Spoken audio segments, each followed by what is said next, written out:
Como les contaba entonces,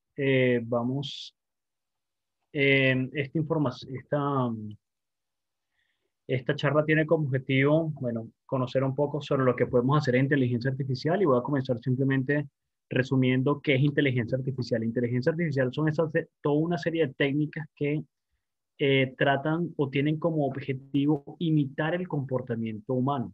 Y dentro de la inteligencia artificial hay un subgrupo llamado Machine Learning o aprendizaje en máquinas, el cual se basa en que estas técnicas tengan un fundamento estadístico bastante profundo, ¿ok? Que permitan entonces mejorar la experiencia del usuario con respecto a los datos en este caso.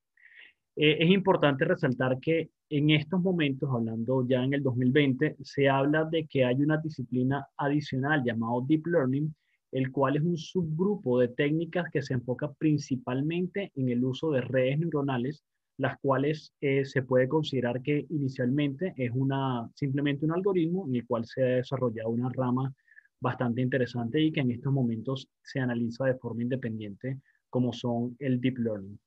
Pero para no enfocarnos tanto en el deep learning, vamos a hablar un poco en general sobre el machine learning. El machine learning entonces es la combinación de tres grandes tendencias. Hay muchas clasificaciones al respecto, pero tenemos entonces, cuando nosotros tenemos los datos y características, okay, los features, estamos hablando de lo que se conoce como ciencia de datos o data science. Y cuando lo combinamos con los algoritmos, entonces es cuando tenemos una combinación de datos, características y algoritmos que nos permiten entonces hablar de Machine Learning. El Machine Learning no es algo nuevo. Ya vamos a ver algunas de las cosas que he preparado para el día de hoy y muchas de estas técnicas se han desarrollado desde los últimos 50 o 60 años. Lo que pasa es que en estos momentos, actualmente tenemos muchos más datos para hacer clasificaciones y muchos más análisis, los cuales, especialmente en el mundo, en el sector de hidrocarburos, está revolucionando muchas cosas. Sin embargo, muchas de las técnicas que vamos a ver ahorita ya nosotros las conocíamos desde hace tiempo. Simplemente de manera de anécdota, quiero resaltarles que, como pueden ver, el término inteligencia artificial se remonta aproximadamente desde los años, a comienzos de los años 40, cuando el señor Alan Turing, en su momento, junto a otro grupo de científicos, desarrolló una máquina, para los que vieron la película El Código Enigma, desarrollaron una máquina que a través de fuerza bruta fue capaz entonces de craquear o de entender cómo descifrar el código que utilizaban los nazis para comunicarse durante la Segunda Guerra Mundial. Durante esos años se desarrolló algunas de las técnicas, o muchas de las técnicas que conocemos a día de hoy, especialmente este juego de ajedrez o estas fichas de ajedrez, lo que tratan de simular es que muchas de estas técnicas lo que se basaban eran en juegos cerrados, si se puede considerar como el ajedrez. El ajedrez sabemos que tiene un tablero de 8x8, que el caballo se mueve en forma de L, el peón solamente se puede mover un paso a la vez, así sucesivamente, y bajo estas técnicas entonces lo que se buscaban era minimizar funciones objetivo. Más o menos a partir de los años 80 ya se empezó a hablar del machine learning en donde se le daba un cierto tipo de datos o de patrones a la máquina para que entendiera y para que se entrenara y luego muchos de estos datos entonces servían para probarlos con datos que la máquina no había visto desde el primer día. ¿Y por qué tenemos un basurero con unos sobres? Bueno, porque en este caso estamos hablando o podemos considerar que el correo spam que tenemos que siempre llega a nuestro correo, es parte de esta técnica. ¿Por qué? Porque cada vez que nosotros le decimos a Google o cualquier sistema de correo que nosotros tenemos que este correo es spam, él va a buscar ciertas características y patrones para entonces buscarlo en futuros datos y así evitar que tengamos siempre o para que nos lleguen menos correos de spam. Y por último, entonces, a partir del año 2010, se empezó a hablar del Deep Learning. ¿Y por qué a partir del 2010? Bueno, porque la tecnología de fotografía digital tuvo un incremento a partir de estos años. También hemos tenido una mayor cantidad de poder computacional en el caso de los GPUs o los Graphical Processing Units para hacer todo este tipo de cálculos.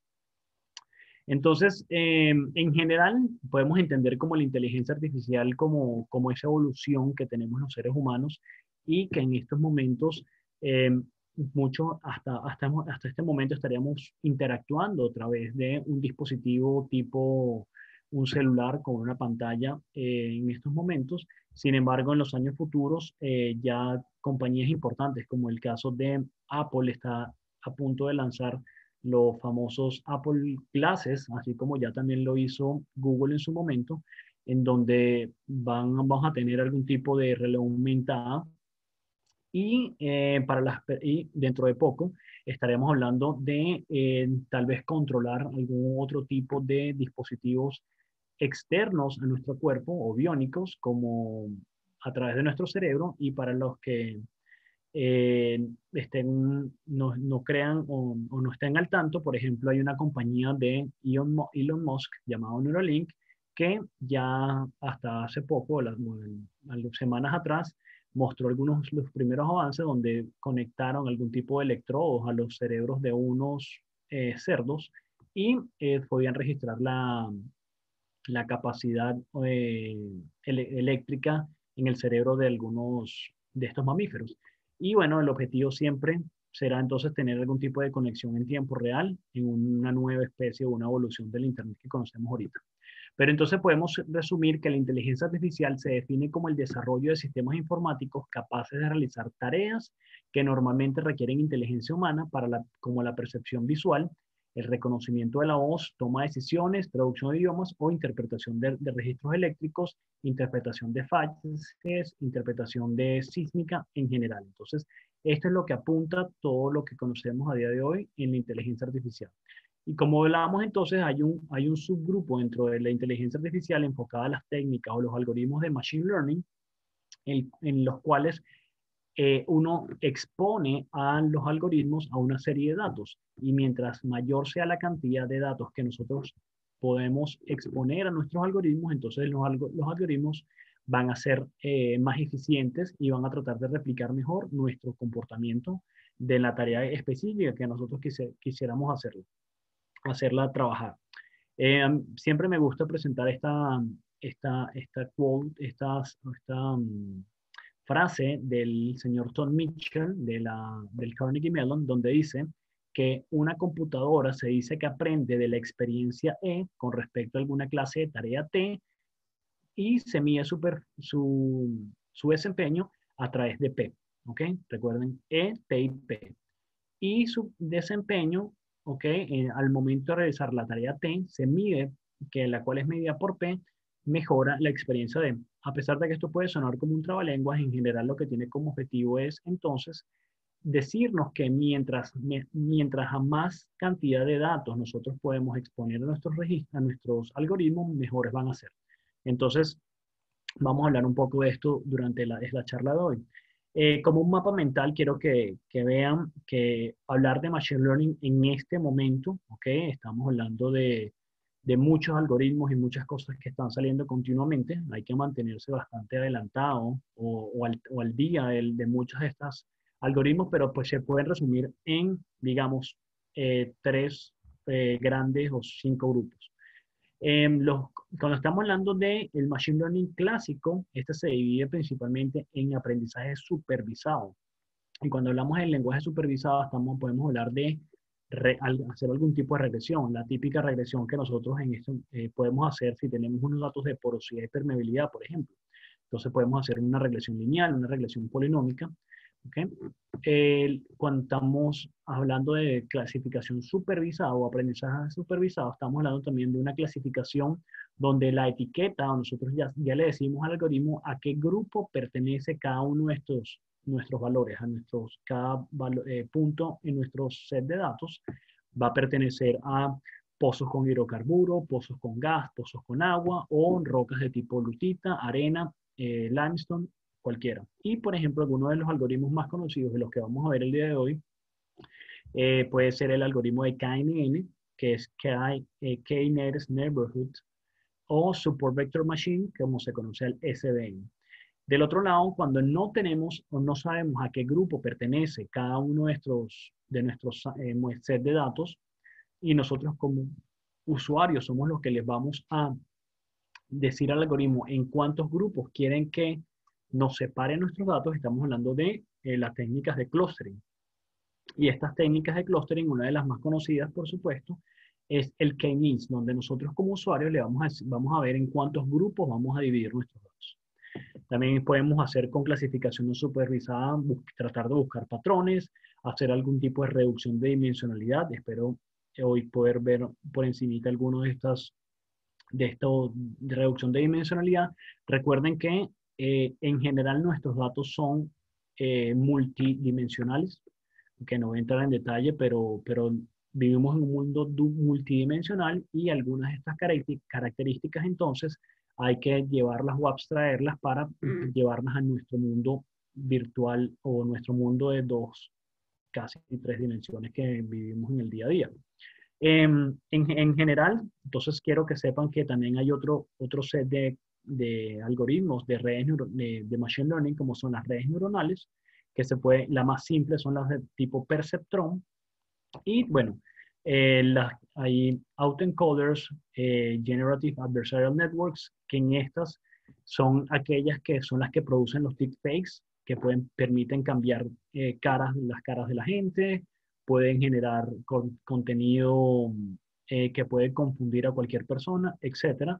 Las redes recurrentes son las que se generan y que son muy buenas para generar series de tiempo, por ejemplo, y las redes neuronales convolucionales son aquellas que nos permiten, por ejemplo, hacer interpretación sísmica debido a que son muy buenas para buscar patrones o características, especialmente en imágenes. Entonces, lo que vamos a tratar de ver ahorita, durante el tiempo que nos queda, entonces van a ser algunos ejemplos del Machine Learning clásico. Recuerden que esta charla tiene como objetivo ser un preámbulo a las personas que estén interesadas en la capacitación que la AAPG está apoyando, la cual le va a ser dictada por mí, y entonces tiene como objetivo, durante este curso vamos a ver la mayoría de las técnicas que se pueden englobar en lo que se conoce como inteligencia artificial, enfocados en Machine Learning y el Deep Learning. Entonces, como para terminar el preámbulo y la introducción, podemos decir que entonces la clasificación supervisada, nosotros vamos a tener una serie de datos y lo que vamos a querer entonces es clasificar cuando tengamos dos sets de datos, o dos o más, y si queremos agregar un nuevo punto, preguntarle a nuestro algoritmo, bueno, ¿a qué grupo pertenece este nuevo punto o este nuevo set de datos que el algoritmo no fue entrenado durante la clasificación? También vamos a ver un pequeño ejemplo de cómo hacer regresión para, por ejemplo, predecir el precio del crudo.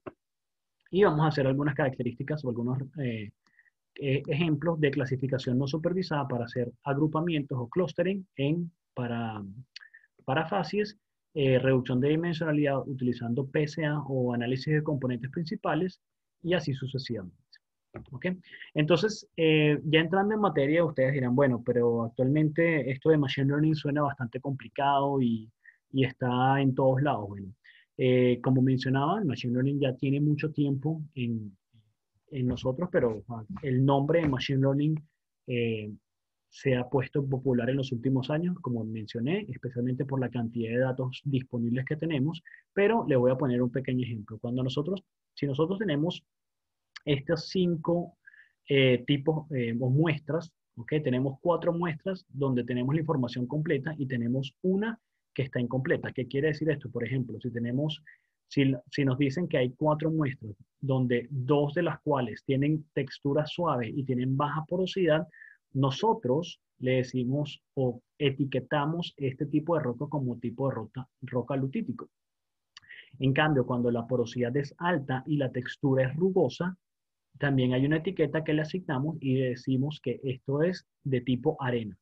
Entonces, con estos 4 modelos o con estos 4 valores, nosotros podemos construir un modelo, y este modelo entonces lo entrenamos para que le podemos hacer la pregunta: ¿qué pasa si nosotros tenemos una roca con porosidad alta y tiene textura rugosa?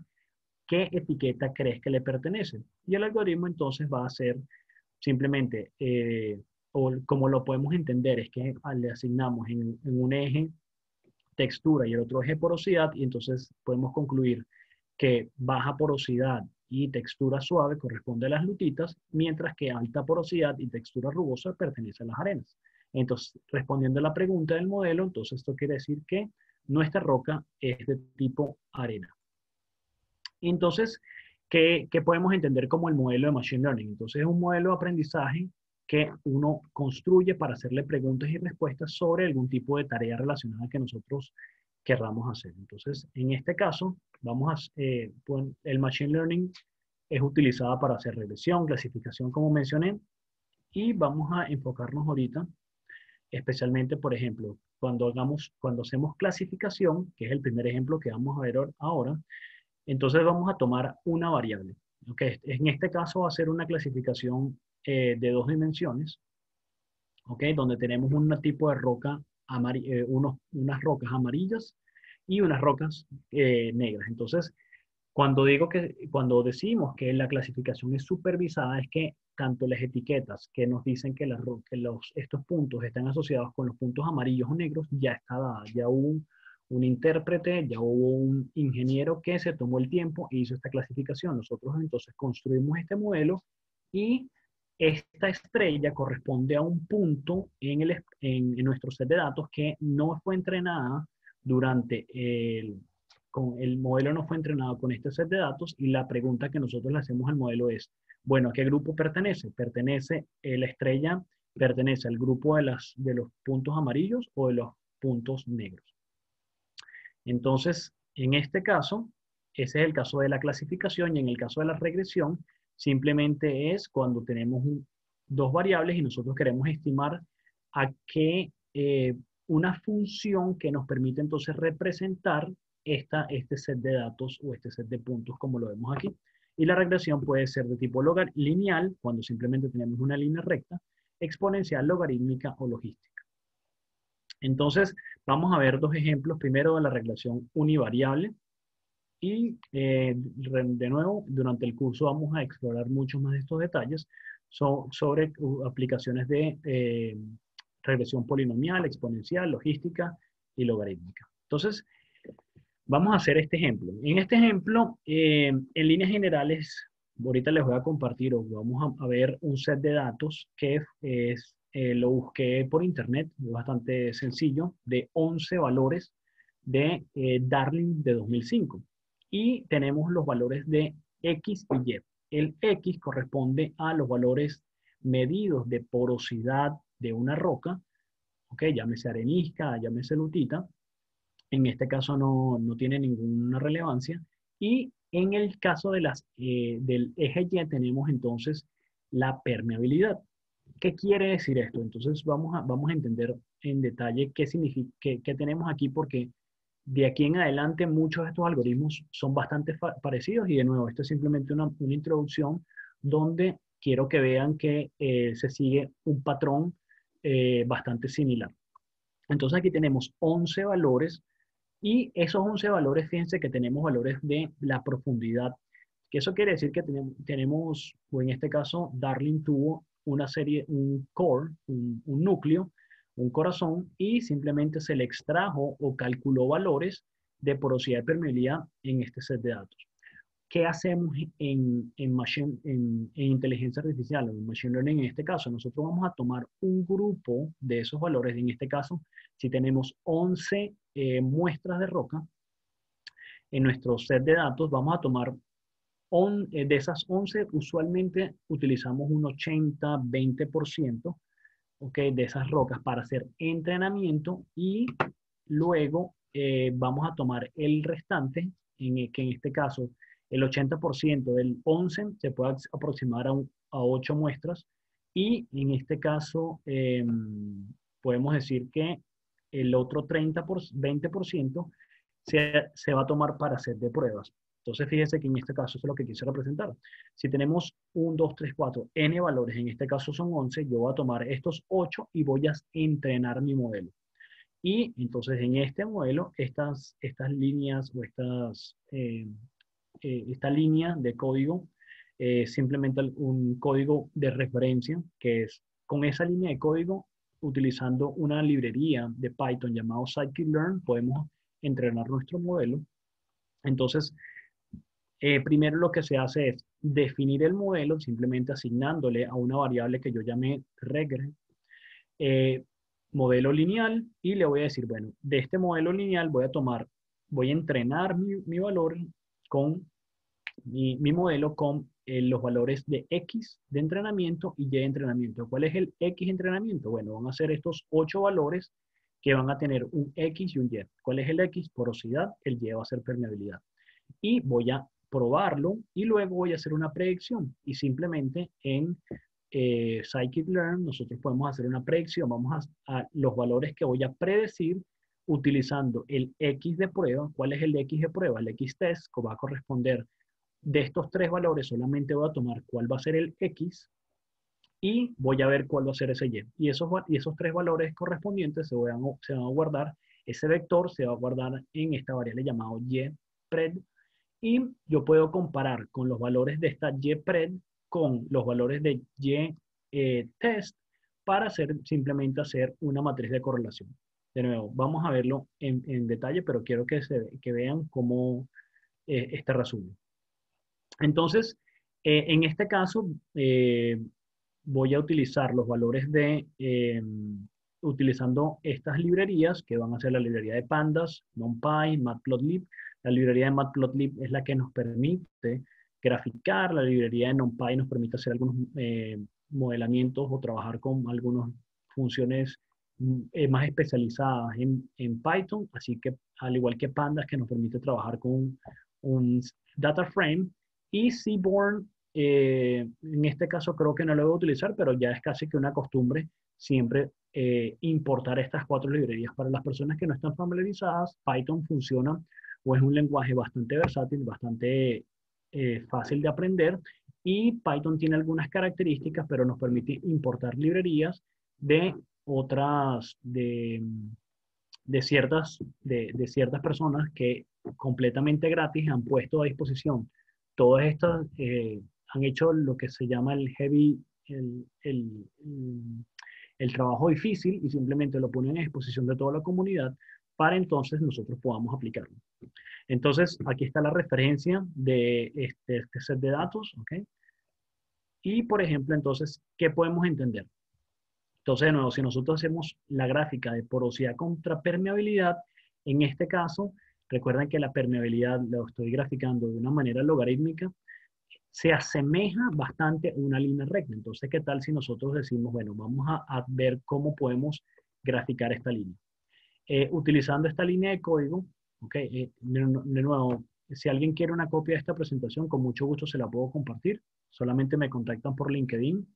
Pero quiero que vean en líneas generales qué se puede hacer. Entonces aquí con esta línea de código vamos a cargar nuestros datos. Voy a guardar, utilizando una función de pandas llamada readCSV, voy a guardar estos valores en esta variable que se llama porosidad permeabilidad de datos. Y aquí quisiera entonces mostrarlos. Entonces fíjense que aquí están, en este caso, mis 10 valores. Y entonces voy a guardar o asignarle a la variable porosidad la primera columna, que en este caso es porosidad, simplemente utilizando esto. Si ustedes de nuevo no entienden mucho de lo que estamos viendo ahorita, muchas de estas cosas las vamos a cubrir en el curso y vamos a ir paso a paso para que todos podamos entender. Después voy a asignar a la variable permeabilidad la columna llamada permeabilidad en mi set de datos. Entonces ya tenemos una columna de porosidad permeabilidad, y aquí simplemente voy a hacer un gráfico bastante sencillo. El gráfico bastante sencillo en Python, simplemente uno le asigna o llama a plt.scatter, porque estamos hablando de puntos de tipo scatter, y en el eje X voy a llamar la variable X y Y a permeabilidad, y simplemente le digo plt.show, y esto es lo que obtenemos. ¿Okay? Entonces vemos nuestros puntos azules. Vamos a un poquito a mejorar nuestro modelo, vamos a agregarle en este caso un título, que en este caso le quise llamar porosidad versus permeabilidad, con la referencia de Darling, y con un tamaño de fuente. También quiero a guardar o asignarle un valor de porosidad y permeabilidad a las etiquetas y obtenemos esto. Y también quise agregarle unas líneas. Entonces, fíjense que ya tenemos un gráfico bastante interesante. Quiero que también recuerden que la calidad de los datos que podemos obtener con Python es muy superior a lo que se puede obtener con Excel o con algún otro tipo de programas que uno usualmente conoce, y por eso es que a los estudiantes en especial, a los jóvenes profesionales que quisieran destacarse su trabajo, que puedan entonces permitirse aprender estas técnicas porque son bastante interesantes y que los puedan permitir destacarse en sus labores. Aquí entonces voy a mejorar un poco más el gráfico. Aquí le voy a asignar, quiero que el gráfico tenga tanto en X como en Y, que sea logarítmico, y aquí lo único que hice fue le cambié el tamaño de los datos, que sean un poco más grandes y que sean de color rojo.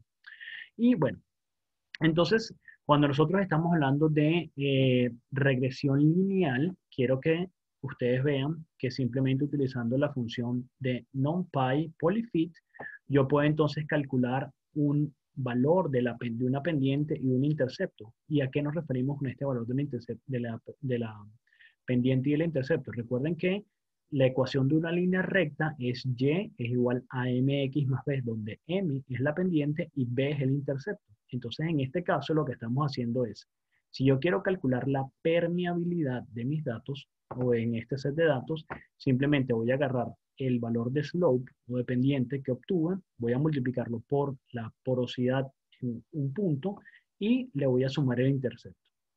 En este caso, como yo llamé a mi modelo, en este caso, utilizando este modelo, digamos, normal, sin utilizar todo por ahora la librería de scikit-learn, lo que me permite entonces es hacer una línea recta como la que tenemos aquí.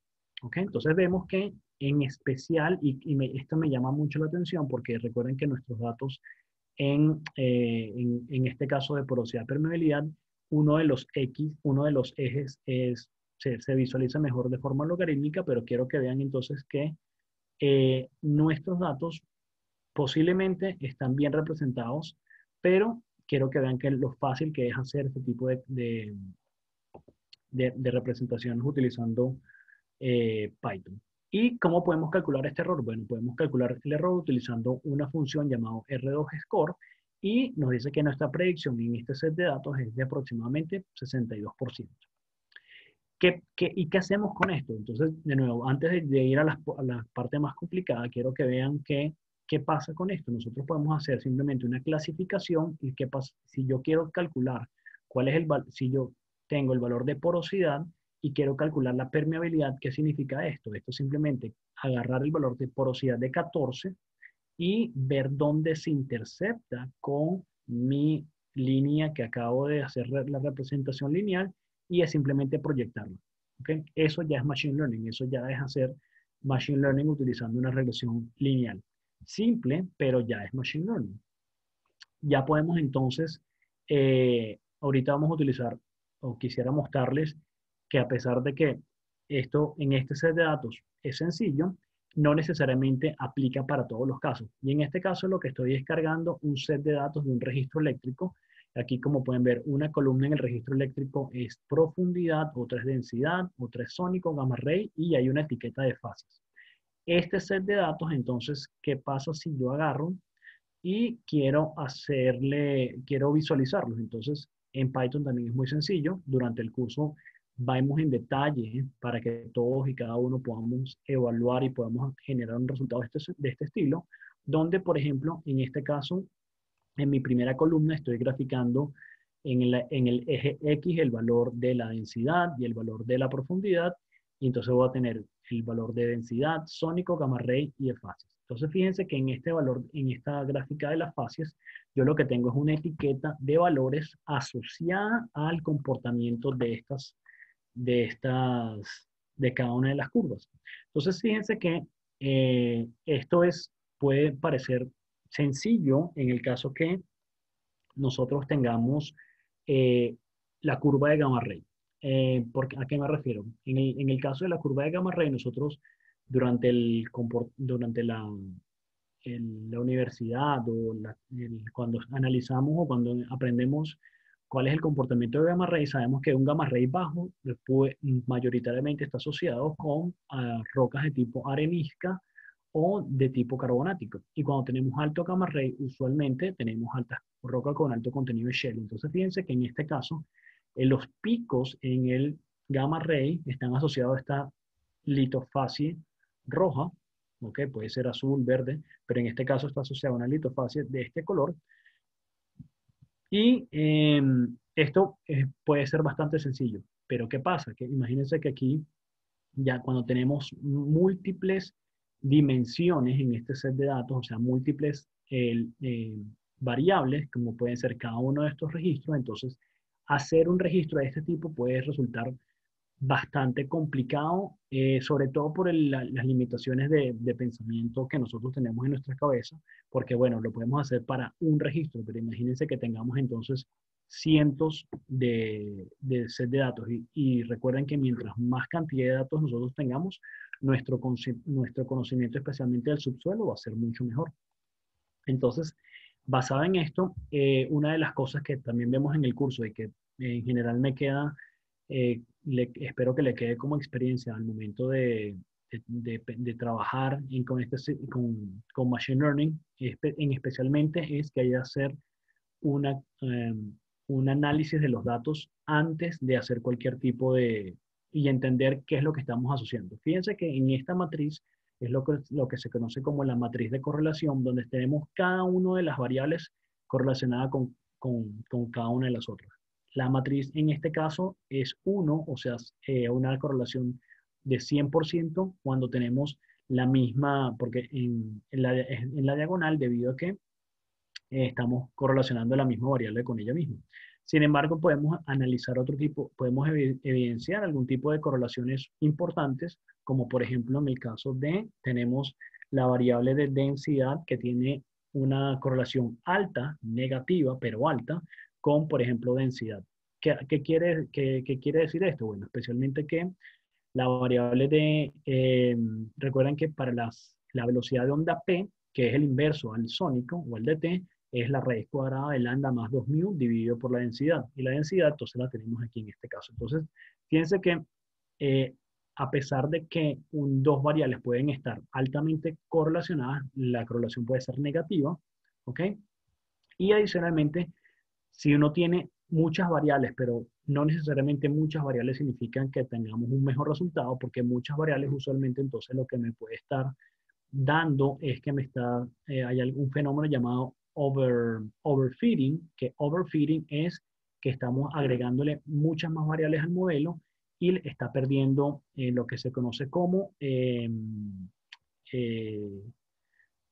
como que la capacidad de aprender nuevas cosas cuando no tenemos todas estas características. En este caso, una variable que puede ser una variable extra que se debería eliminar pudiera ser entonces la impedancia acústica. ¿Por qué? Porque la impedancia acústica sabemos que es la multiplicación de la densidad por el sónico y entonces tendríamos literalmente lo mismo. Entonces habría que eliminarla. Entonces cuando nosotros hacemos la regresión lineal, en este caso recuerden que la regresión lineal es la ecuación de una línea. Entonces, en este set de datos, que ya tenemos un registro completo, si queremos predecir entonces el valor de gamma ray, de densidad de sónico basado en el gamma ray, si nosotros hacemos la predicción, fíjense que en este caso, primero, la regresión no se ajusta a todo nuestro set de datos completo y en este caso yo quise calcular cuál sería, por ejemplo, el valor si tenemos un gamma ray de 85, cuánto sería, en este caso, el valor de gamma ray 85, cuánto sería el valor del dt. Entonces, fíjense que no necesariamente en este caso eh, una regresión lineal simple, como ya hemos visto anteriormente, nos soluciona el problema. Entonces, por lo tanto, entonces tenemos que migrar a otro tipo de regresiones o algoritmos un poco más intensos, como puede ser entonces la regresión multivariable. En este caso, la regresión multivariable es que, así como antes teníamos solamente el gamma ray, el sónico, que sería la variable dependiente, depende del gamma ray al momento de la clasificación, del cálculo. En este caso tendríamos todas o muchas variables. En este caso quisiéramos predecir entonces cuál es el valor de, si quisiéramos predecir gamma ray en función de otras variables. Entonces, básicamente, si queremos, en este caso, le quise tomar, voy a predecir en el set de datos X, quiero predecir gamma ray contra isónico para predecir facies, pero de igual manera aquí, como ya teníamos anteriormente, quiero que vean que en este caso, perdón, si nosotros tenemos solamente la variable, si quiero predecir en este caso facies con respecto a estas dos variables, tenemos un resultado que es de 0,49, solamente utilizando dos de las múltiples variables que tenemos, de las últimas, de todas las funciones que tenemos aquí. Entonces, si me permiten un momento, vamos a subir y vamos a recordar cuáles son las otras variables que tenemos aquí. Tenemos densidad, sónico, gamma ray y fases. En este caso queremos predecir fases de gamma ray, densidad y sónico. Entonces vamos a agregarle al ejemplo multivariable una de la otra variable que tenemos disponible, que en este caso es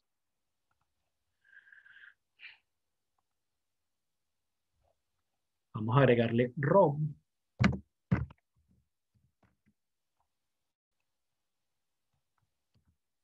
Okay, entonces, fíjense que en este caso tenemos rob. Ok, mi set de datos X corresponde a gamma ray, sónico y rob. Ok, y con dos variables obtenemos que tenemos una predicción de 0,49%. Vamos a ver si me da...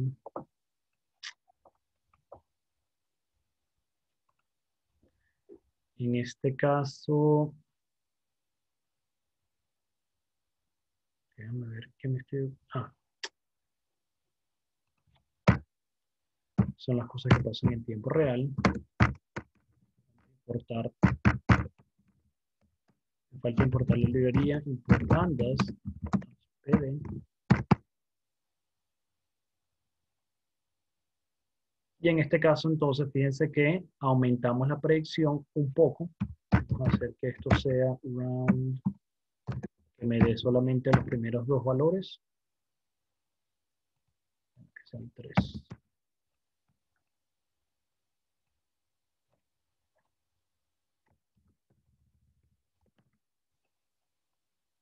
Si nosotros entonces, si tenemos el resultado de esta, con dos valores era 0,40 y tanto, y al aumentar otra tercera variable, entonces aumentamos un poco. Entonces, este es simplemente el ejemplo de una clasificación multivariable lineal, okay, que de nuevo no es la mejor, pero ya poco a poco vemos que podemos ir mejorando los resultados. Entonces, vamos a hacer otro ejemplo bastante sencillo de, por ejemplo, K-Nearest Neighborhood o KNN. Y en el ejemplo de KNN, entonces recuerden que nosotros tenemos es un algoritmo supervisado donde le decimos, o de donde nos dice que la roca, o en este caso tenemos dos variables y nos dice que hay dos sets de datos, los amarillos y los negros. Si nosotros seleccionamos K igual a 2, eso quiere decir que las estrellas son valores que queremos entonces, que queremos clasificar. Entonces, en el caso de K igual a 2, entonces vamos a hacer, tenemos esta clasificación de facies. En este caso, no voy a entrar en detalles, pero aquí estoy incorporando de nuevo nuestro set de datos. Tenemos todos, cada uno de los valores. Aquí hice ya la conversión de sónico, lo calculé a velocidad de onda P. ¿Ok? Y aquí simplemente lo que hice fue agarrar y graficar mis datos con respecto a gamma ray contra sónico. Pues contra densidad, puede ser contrasónico o lo que sea.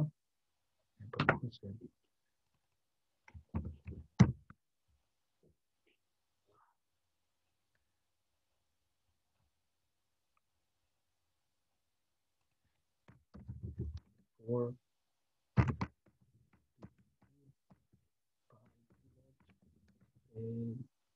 pues,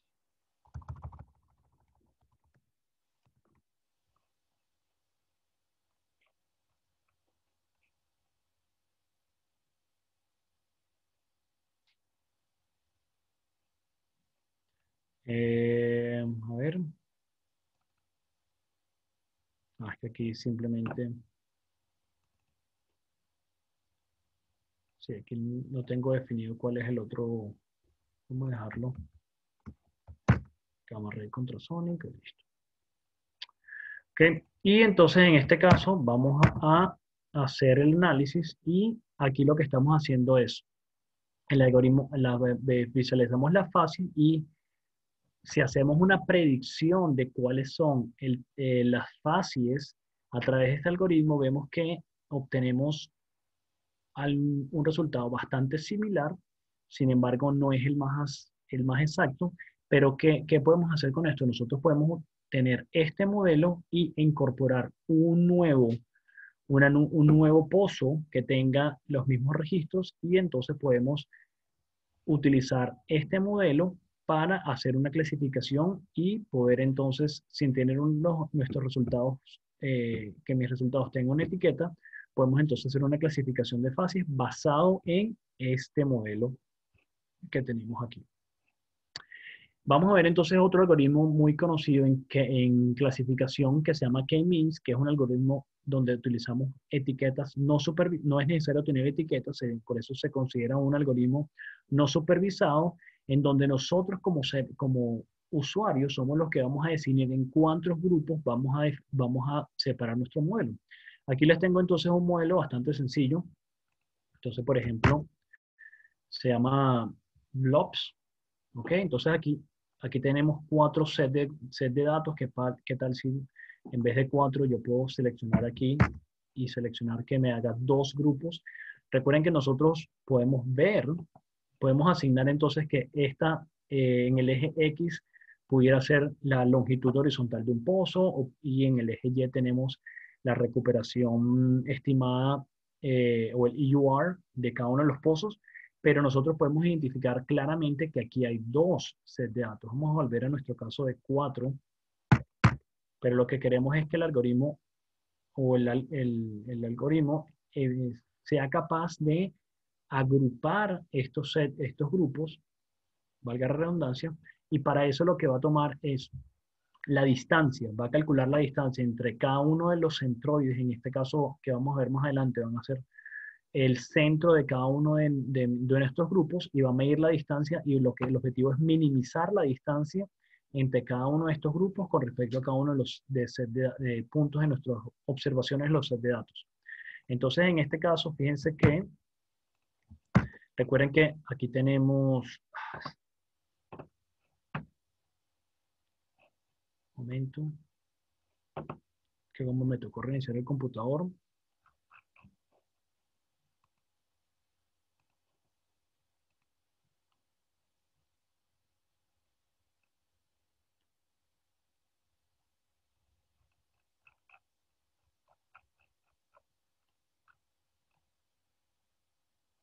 Ok, como un paréntesis, quiero que sepan que esto es muchas de las cosas que vamos a ver durante el curso. En general, cuando sabemos que está funcionando cada una de las celdas en esto llamado un cuaderno de Jupyter, se ejecutó. Bueno, se ejecutó porque yo puedo ver aquí que al lado izquierdo aparecen unos números. Eso quiere decir que efectivamente la celda fue ejecutada.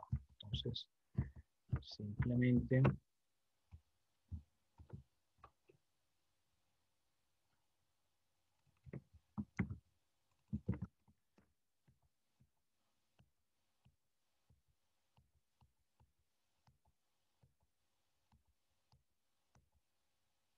un momento aquí y ya estamos en nuestro ejercicio donde podemos ver efectivamente que,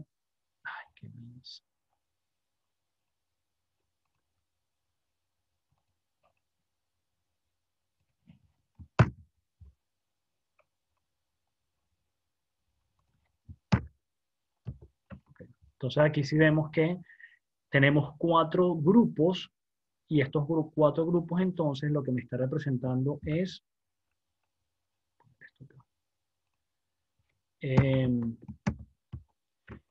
El algoritmo, yo solamente le dije que me quería que agrupara esto en 4 grupos. ¿Ok? ¿Qué pasa si yo le digo que lo agrupe por 3? Él va a buscar la, el, el centroide o el punto óptimo equidistante a cada uno de las observaciones en mi set de datos y simplemente lo voy a agrupar. ¿Por qué voy a volver? ¿Por qué dije 4? Bueno, porque este es un set de datos ficticio y yo sé que en teoría deberían ser 4 valores, 4 grupos, pero fíjense que entonces el algoritmo va a buscar o siempre va a optimizar este valor. ¿Y cuál nosotros sabemos o vamos a decir cuál es el valor más óptimo? Bueno, hay algo llamado el método del codo o el elbow que me dice que cuando hay un cambio en la pendiente de mis, cuando nosotros hacemos el mismo gráfico, pero con un número de clusters, ok, nosotros si decidimos que hay 2, 3, 4, vemos que a partir en este caso, a partir del quinto clúster no hay un cambio en la pendiente. Eso quiere decir que el número óptimo para seleccionar el número de clúster deberían ser 4. Pero recuerden que nosotros, especialmente en el K-means, nosotros como usuarios somos los que vamos a tener siempre el control sobre qué es lo que cuántos grupos queremos seleccionar nuestros datos. En este caso, como la mayor cambio de la pendiente es 4, entonces nosotros vamos a hacer en este ejercicio, fíjense que efectivamente es 4, y entonces lo seleccionamos y decimos, bueno, estos son nuestros 4 valores. Pero bueno, en general, esto es simplemente un caso bastante ilustrativo. Y bueno, y ustedes dirán, bueno, ¿qué tan bueno o qué tan malo es mi modelo? Bueno, hay algo llamado la matriz de confusión, y la matriz de confusión nos da ciertos valores, que en este caso hay un valor llamado precisión, que es la habilidad del clasificador de no etiquetar una instancia positiva, que actualmente es negativa. El recall, que sería esta segunda columna, que es la habilidad del clasificador de encontrar todas las instancias positivas. Y el F1 score, que simplemente es el promedio entre 87.83, y entonces fíjense que me da 85. En este caso tengo cuatro filas. ¿Por qué? Porque en este caso tengo 4 clústeres.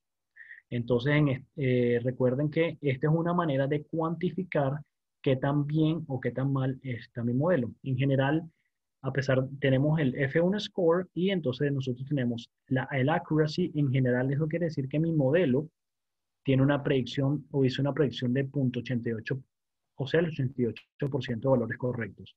En todos en estos datos en este set de datos ficticio hay 8.253 puntitos.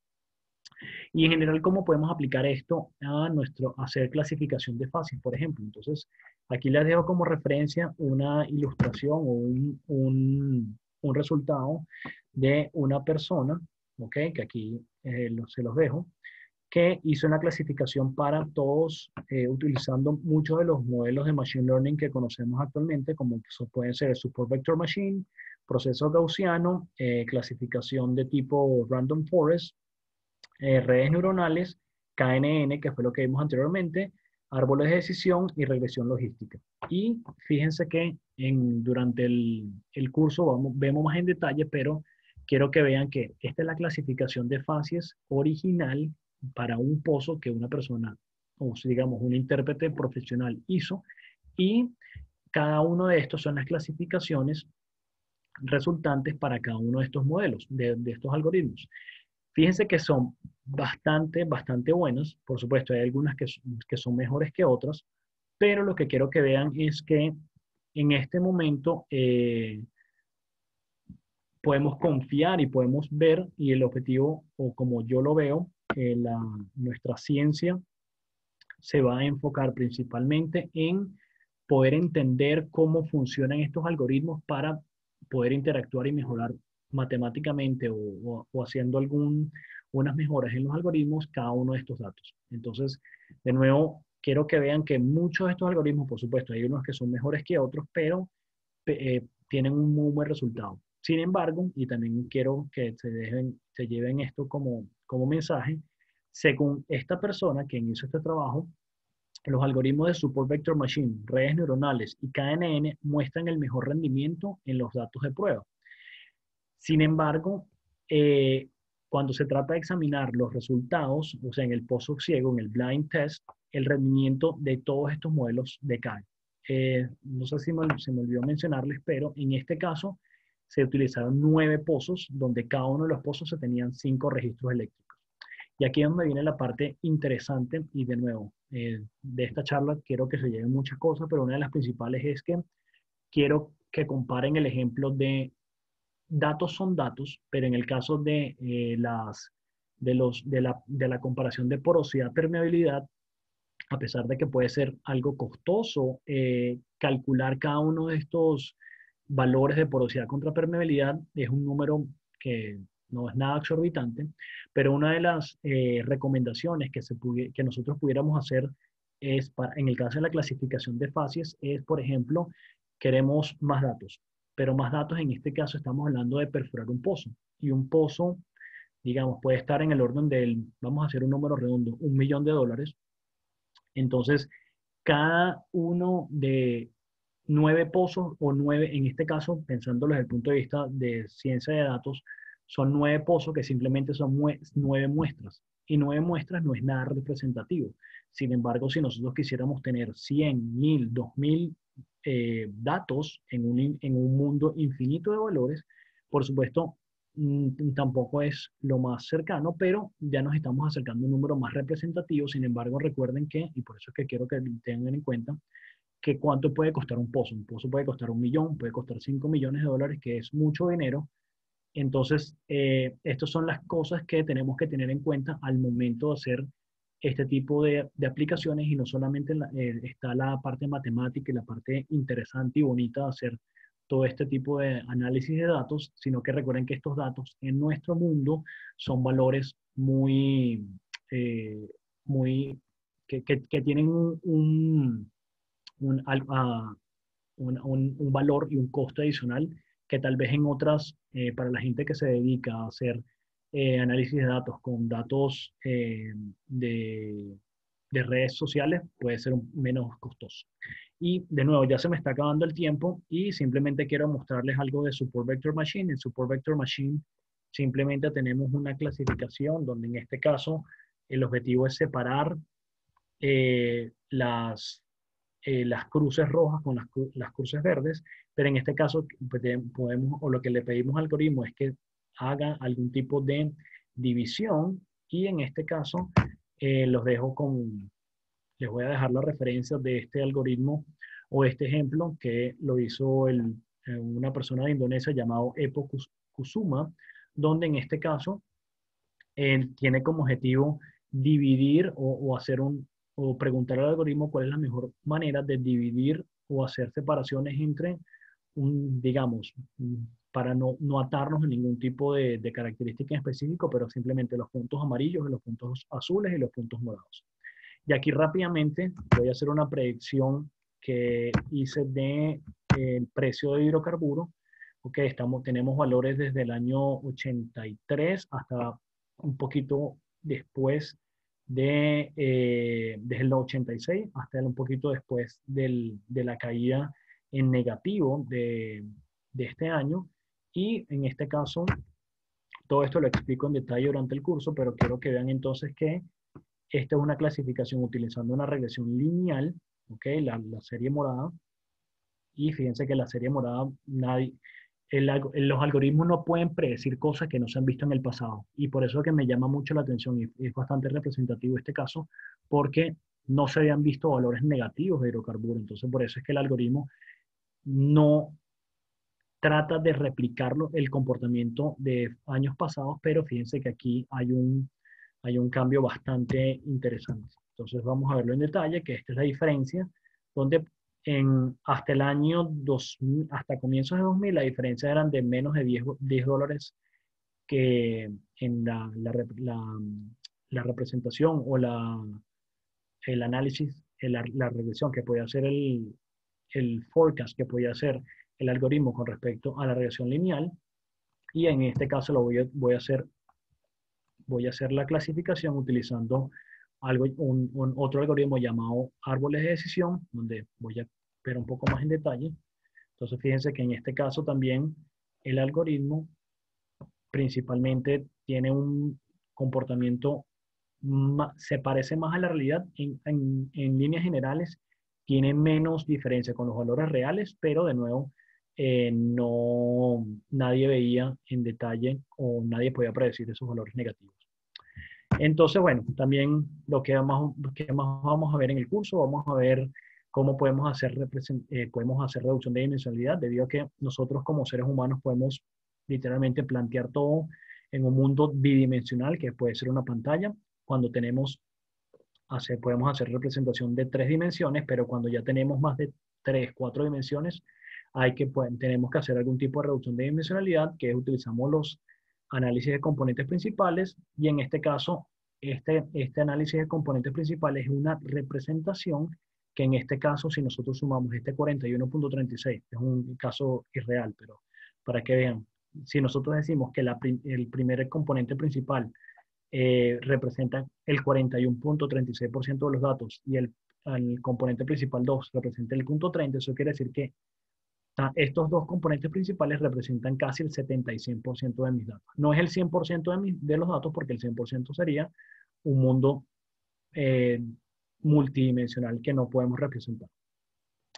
Y principalmente, aquí voy a presentarles un resultado, que estos son unos datos de minería, donde teníamos aproximadamente 40 renglones, y donde cada uno de estos renglones representaba la contribución química de cada uno de los elementos químicos en la roca. Entonces, solamente para que vean que esto puede ser bastante útil en el día a día para nosotros como geocientíficos. Y en conclusión, ¿qué puedo decir? Bueno, ¿cuándo utilizar Machine Learning? Bueno, Machine Learning, por supuesto, se recomienda utilizar cuando tenemos una gran dimensión de datos, cuando tenemos muchos valores donde es difícil o complejo poder reducirlos a un mundo bidimensional. Sin embargo, por supuesto, el Machine Learning no es la solución a todos nuestros problemas, hay que entenderlos, y hay una matemática, hay una estadística detrás de cada uno de estos algoritmos que nos van a permitir hacer predicciones mucho más concretas. Y se recomienda entonces no utilizar Machine Learning cuando, por ejemplo, tenemos un set de datos bastante pequeño, donde la explicación, y si hacemos Machine Learning, la explicación de este modelo puede ser mucho más difícil que el modelo en sí. Ya para concluir entonces, lo que quiero que vean que durante la charla de hoy, y lamento que haya tenido tantos problemas técnicos, pudimos ver algunos algoritmos, entender la regresión lineal sencilla. También pudimos ver algo del algoritmo de KNN, o el K-Nearest Neighborhoods, el K-Means, así como por encima el algoritmo de Support Vector Machine. Entonces, eh, quiero que entonces recuerden que la inteligencia artificial es un grupo de técnicas que permiten o que tratan de imitar el comportamiento humano, que se entrenan con un set de datos, que este set de datos principalmente son valores que nosotros le proveemos al algoritmo. Y este mundo es muy apasionante, hay una gran cantidad de valores, una gran cantidad de algoritmos que, dependiendo de las características o de lo que nos querramos analizar, es muy apasionante, y que cada día se hace más accesible para todos utilizando algoritmos o herramientas como Python. ¿Ok? Y antes de despedirme y abrir la sesión de preguntas por lo que me queda de la noche, en este caso es recordarles o comentarles una frase que me gusta mucho del profesor Edward Teeman, que dice: sin datos solamente somos una persona con una opinión. Y especialmente en el mundo de los hidrocarburos, mi recomendación es irnos mucho más a esto del análisis de datos, debido a que tenemos una gran cantidad de datos, una gran cantidad de información, y que lamentablemente hasta ahora le hemos utilizado, pero estoy seguro que cada día se va a hacer mucho más frecuente. Entonces, bueno, no me queda más nada que agregar y decirle muchísimas gracias por su tiempo. Esta es mi información de mi página web, de mi GitHub. Y también para recordarles entonces que está el curso que voy a empezar a dictar a partir del 7 de noviembre. Va a tener 4 sesiones, van a ser bastante intensivos, pero va a ser 4 sábados 8 horas. Va a ser el 7, el 14, el 21, el 28 de noviembre. Va a ser totalmente en español. Vamos a ir guiándonos paso a paso. Si quieren más información, aquí está en este link. Y aquí les dejo un resumen de qué es lo que vamos a ver en cada una de las sesiones. En la primera sesión vamos a ir comenzando bastante sencillo con el tema de Python, las principales librerías. Vamos a hacer algunos ejercicios de exploración de datos. Les voy a dejar algunas tareas porque una de las cosas que más me han pedido es que el curso sea certificado y va a estar certificado por la APG, cosa que va a ser excelente para ustedes.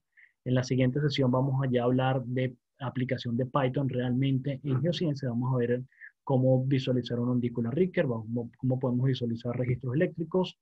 Vamos a cargar sísmica, hacer algunos atributos sísmicos de igual manera. En la tercera sesión vamos a hablar de Machine Learning, muchos de los algoritmos que vimos hoy. Y la última clase va a estar enfocada principalmente en los algoritmos de Deep Learning. Y bueno, si ahorita muchísimas gracias. Me gustaría entonces escucharlo si alguien tiene alguna pregunta. Roderick, muchísimas gracias por una magnífica ponencia. Sí, como lo has mencionado, vamos a dar inicio a la plática a la sesión de preguntas y respuestas. Tendrá una duración aproximada de 30 minutos y los invitamos a todos los participantes a que sigan poniendo sus preguntas durante este tiempo. La primera que nos ha llegado, Laura Lombardi, pregunta, ¿qué otras aplicaciones podría tener el Machine Learning en geociencias? Además de evaluación petrofísica de reservorios, además de los datos de pozos, ¿qué otras fuentes de datos existen?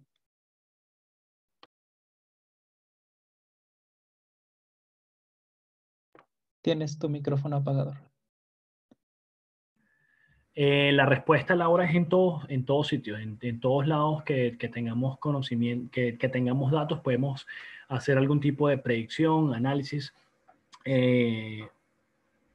Por ejemplo, en el caso de la sísmica, actualmente, esto es ya otra charla aparte y otro día de curso, y con eso me quedo hasta corto, que los mayores desarrollos se están haciendo principalmente en la interpretación sísmica.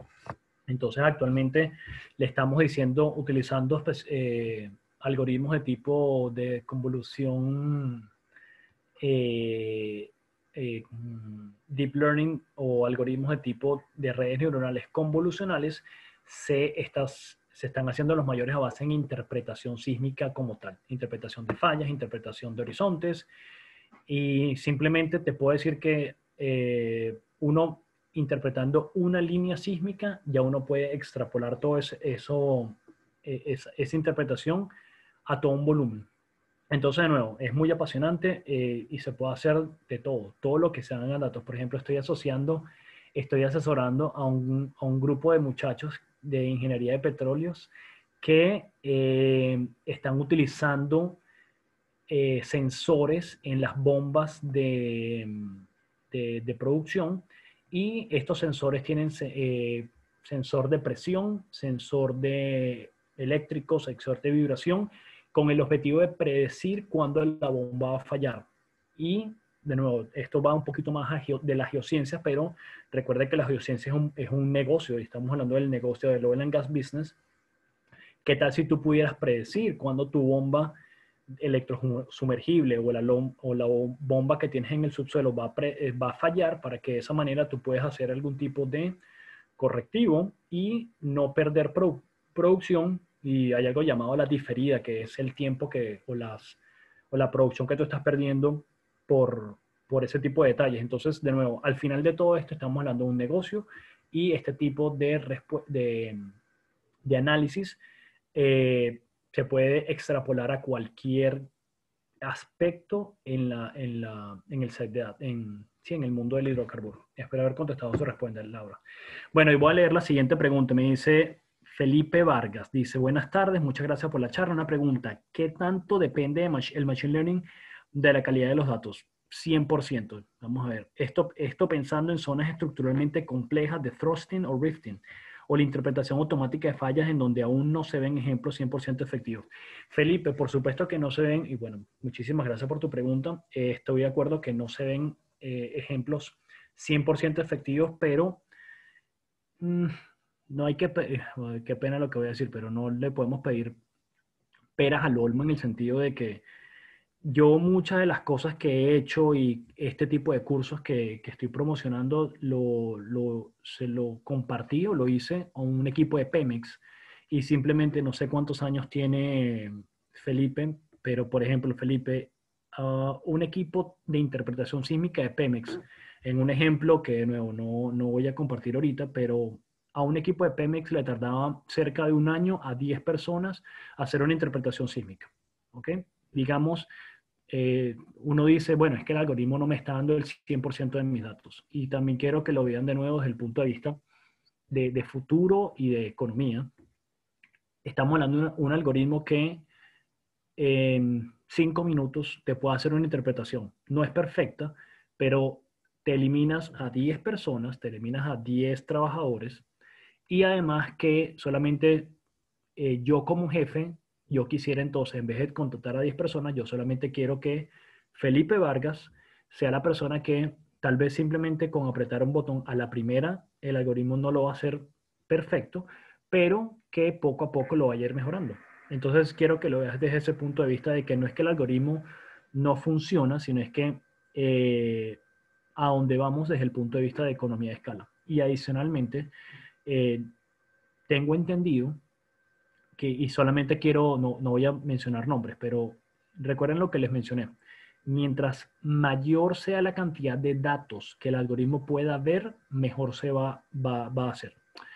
Y, y utilizando el ejemplo específico que menciona Felipe, dice zonas estructuralmente complejas de thrusting o de rifting.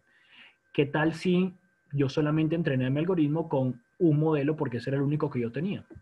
¿Y qué es lo que está pasando en el mundo actualmente? Las grandes compañías, no voy a decir nombres, pero digamos la compañía A, B y C, a la compañía A no le interesa ver el algoritmo o el set de datos sísmico, por ejemplo, de la compañía B. Pero ¿qué tal si la compañía A y la compañía B se unen y hacen un consorcio para que entrenen un algoritmo en común donde el algoritmo en conjunto no solamente sea bueno para zonas estructuralmente complejas de tipo thrusting, que es el set de datos que tiene la compañía A, sino que también la compañía B tiene los datos de rifting. Y de nuevo, en este momento, no quiero ser catastrófico, pero hay un gran movimiento donde eh, grandes compañías se están aliando para exponer a los algoritmos a la mayor cantidad de datos posibles y lamentablemente tal vez no hay 100% de ejemplos exitosos, pero tal vez es porque no los han revelado al público. Y son este tipo de cosas que estamos hablando de 2020, algo que hasta hace algunos años era impensable. Entonces, de nuevo, estoy seguro que esto va a aumentar de manera exponencial. Entonces, posiblemente, eh, para concluir, quiero decirte que tal vez a día de hoy no son 100%, pero están bastante cerca. ¿Ok? Juan Guillermo Sánchez dice, ¿cuál es la manera más sencilla para visualizar registros extensos de datos como registros eléctricos o parámetros de perforación mediante Matplotlib? Una pregunta bastante específica, Juan Guillermo.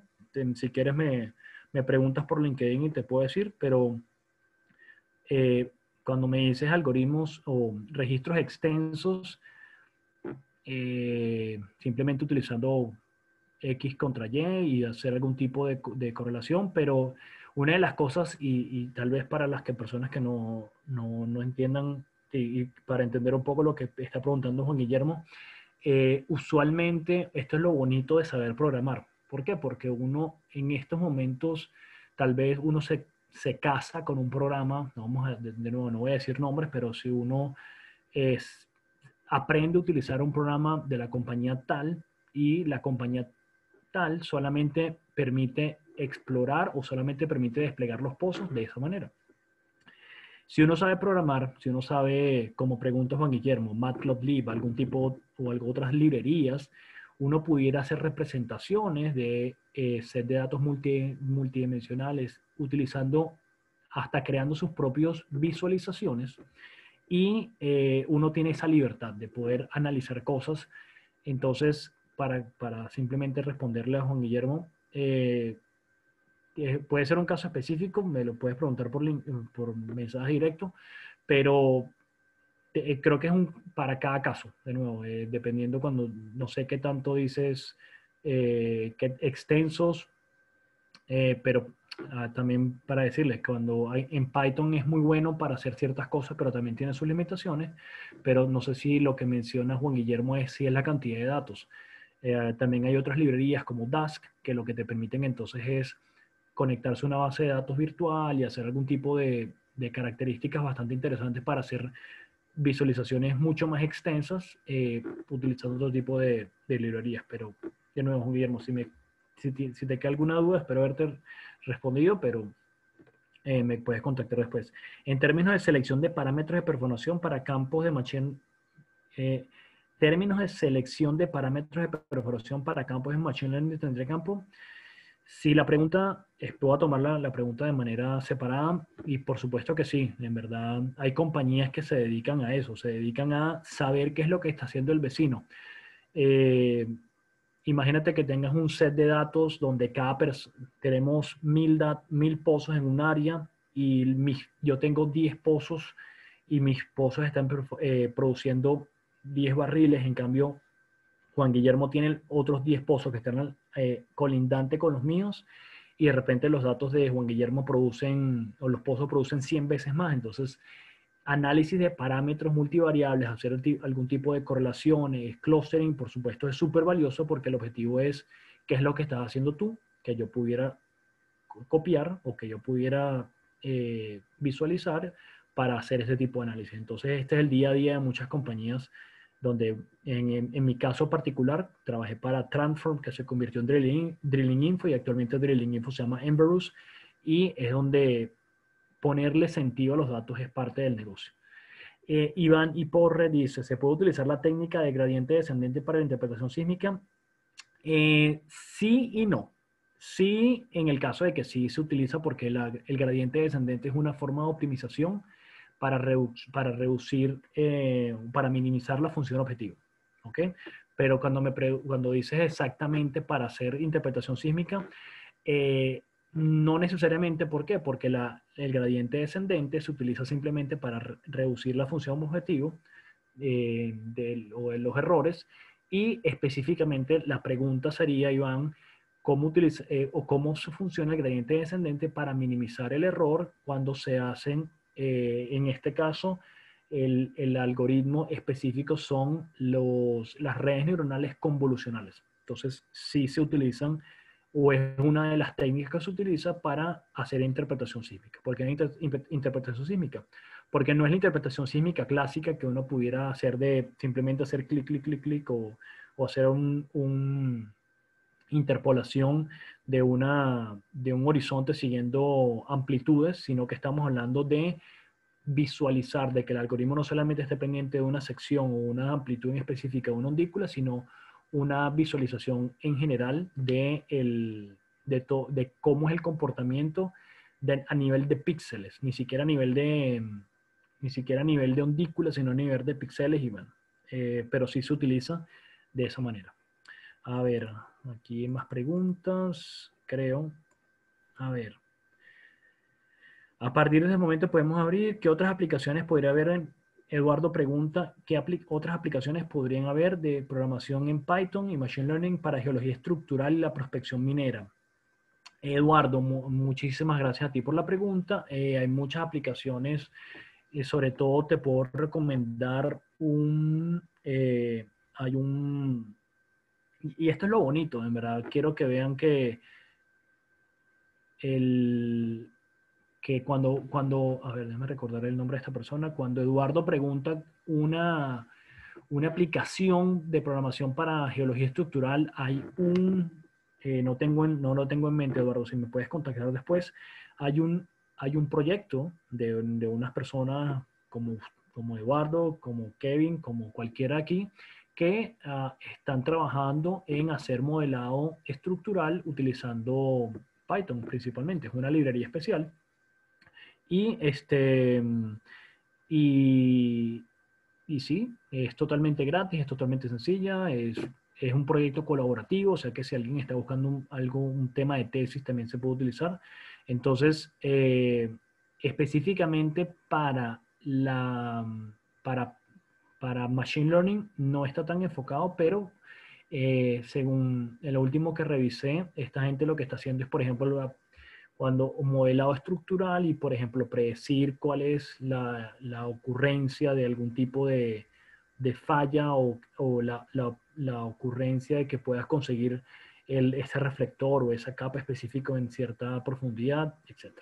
¿Okay? Kevin pregunta, respecto al tamaño de datos, ¿qué número de pozos mínimos son recomendables para tener algo realmente representativo? Aquí, asimismo, el reconocimiento de patrones en líneas sísmicas, ¿cuántos deberían ser las líneas mínimas a utilizar? Kevin, es una pregunta muy interesante porque, de nuevo, como mencionaba de forma inicial, yo actualmente estoy iniciando mis estudios de Data Science formalmente aquí en Austria y para lo que nosotros es poco, en otras áreas es mucho, o viceversa.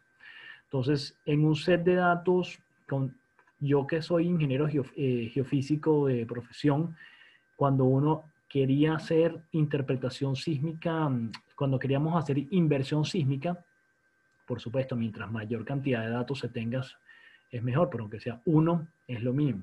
¿Okay? Entonces, mínimo uno y mientras más mejor. Entonces, de nuevo, no hay un número mínimo máximo, por supuesto, y cuando te digo que cuando uno habla con la gente, con los estadísticas puros, decirle que uno solamente va a tener una muestra de un set de datos que puede ser infinito, es como se te pueden reír en la cara, pero así es lo que tenemos. Entonces, de nuevo, ¿cuánto es el mínimo y el máximo? Es algo relativo.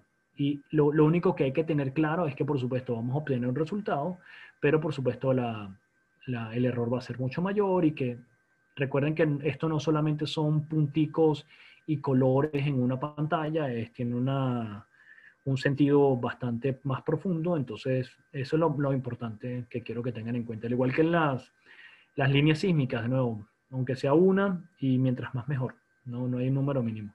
¿Okay? Claudio quiere preguntar y dice, saludos Roderick, ¿qué librería me puedes recomendar para utilizarlas en la graficación de periodos predominantes y fundamentales en la refracción sísmica? Atentamente.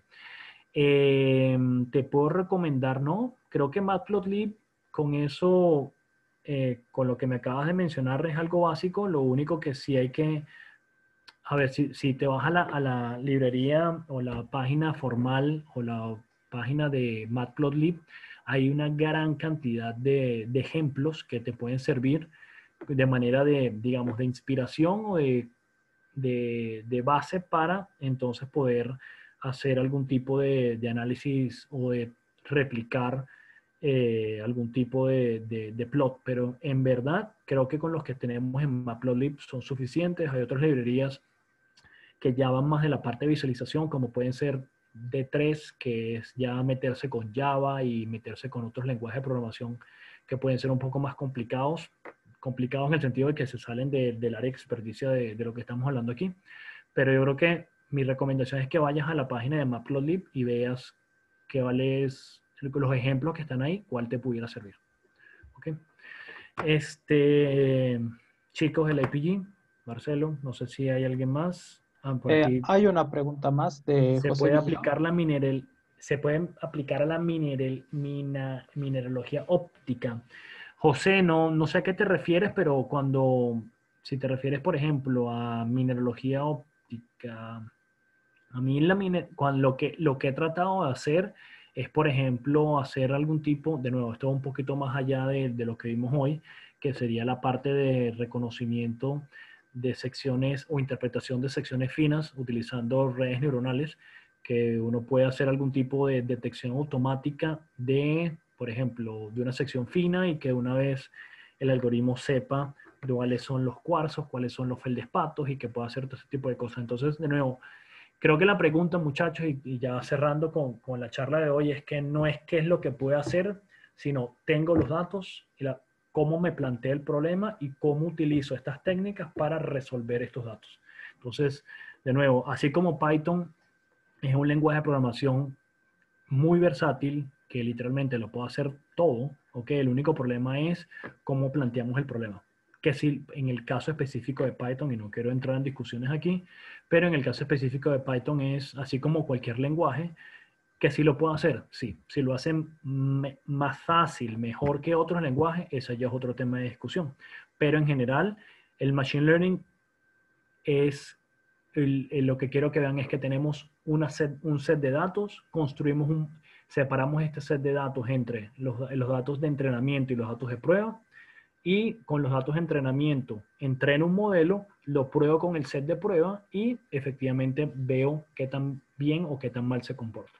Básicamente eso es todo. Entonces, pueden ser datos puntuales, pueden ser datos de imágenes, pueden ser videos, pueden ser voz, puede ser sísmica, puede ser lo que sea, porque son set de datos, estructurados o no estructurados.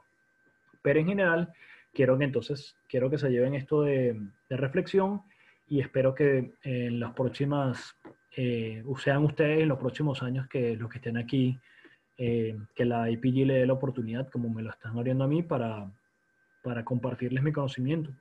Y bueno, no me queda más nada que agradecerles y gracias por su atención en la noche de hoy. ¿Okay?